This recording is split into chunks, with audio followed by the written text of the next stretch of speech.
தண்ணீர் தமிழர்களுக்கு கொடுக்க முடியாது, மேகதாதில் அணையை கட்டியே தீர்வேன் என்று சொல்லுகிற அந்த மாநில முதல்வர் சிவகுமார் அனைத்து கட்சியை குற்றார். பாரதிய ஜனதாவையும் குற்றார், மதச்சார்பற்ற சனததள கட்சியும் குற்றார், எல்லா கட்சியும் குற்றார். ஆனால் பாதிக்கப்பட்டிருப்பது நாம். தண்ணியை நீங்கள் தந்தையாக வேண்டும் என்பதற்கு அனைத்து கட்சியை கூட்ட வேண்டிய அவசியம் நமக்கு இருக்கு. அந்த பொறுப்பும் கடமையும் நாட்டை ஆளுகிற முதல்வருக்கு இருக்கு. செய்ய இந்திய ஒன்றியத்தை ஆண்டு கொண்டிருக்குல்ல, அதுக்கு தெரியாம அது இசை தராம மேகதாட்டுல அணை கட்ட முடியுமா? கட்ட முடியுமா? எப்படி அனுமதிக்கிற நீ? எப்படி அனுமதிக்கிற? இப்ப மேகதாட்டுல அணையை கட்டுனா கட்டக்கூடாதுன்னு பாரதிய ஜனதா அனுமதி தரலைன்னா அடுத்த முறை பாராளுமன்றத்தில் காங்கிரஸ் வென்றும் பாரதிய ஜனதா தோற்றும். அந்த அற்ப தேர்தல் வெற்றிக்காக ஒரு தேசினத்தின் உரிமையை பறிகொடுக்க அவர்கள் தயாராக இருக்கிறார். அப்ப நாம் என்ன செய்யணும்?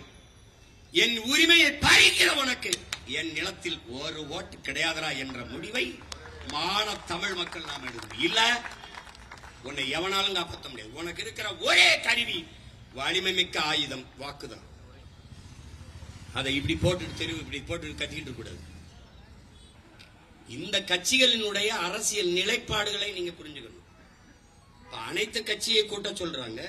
இப்ப நாங்க எங்க அண்ணன் கிருஷ்ணசாமி எல்லாம் ஐயா எடப்பாடி ஆட்சியில் போய் பல்வேறு பிரச்சனைக்கு நாங்க பேசணும். இதே வேளாண் பிரச்சனைக்கு இது எல்லாத்துக்குமே உட்கார்ந்து பேசணும். அனைத்து கட்சியை கூட்டுறதுல அவருக்கு இருக்கிற பிரச்சனை என்னன்னா, அவர் காங்கிரஸ் கட்சி தான் தரம் இருக்குது, காங்கிரஸ் கட்சி தான் தரம் இருக்குது, அணையை கட்டுவேங்கிறது. அப்ப அவங்கள வச்சுக்கிட்டு இவர் எப்படி கட்சி நடத்துவார்? எப்படி கூட்டம் அனைத்து கட்சி கூட்டத்தை நடத்துவார்ல? இங்க நீங்க நல்லா கவனிக்கணும்.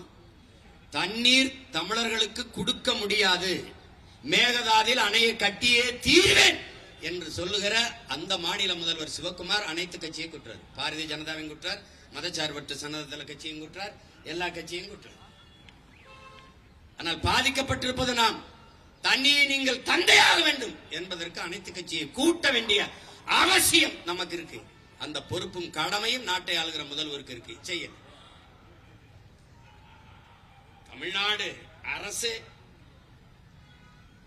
கட்சி கொள்கை கருத்து பாகுபாடின்றி தன்னை ஆதரித்தவர்கள் எதிர்த்தவர்கள் எந்த நிலைப்பாடுமின்றி மண்ணின் மக்களின் நலன் தமிழ்நாட்டின் உரிமை என்கிற நோக்கோடு எல்லா கட்சியும் கூட்டி தலைமைச் செயலகத்திலே அனைத்து கட்சி கூட்டத்தை நடத்துகிறார் என்ற செய்தியே இந்திய ஒன்றிய அரசிற்கும் கர்நாடக அரசிற்கும் பெரும் அழுத்தத்தை கொடுக்கும். ஆனால் அவர் அதை செய்யல.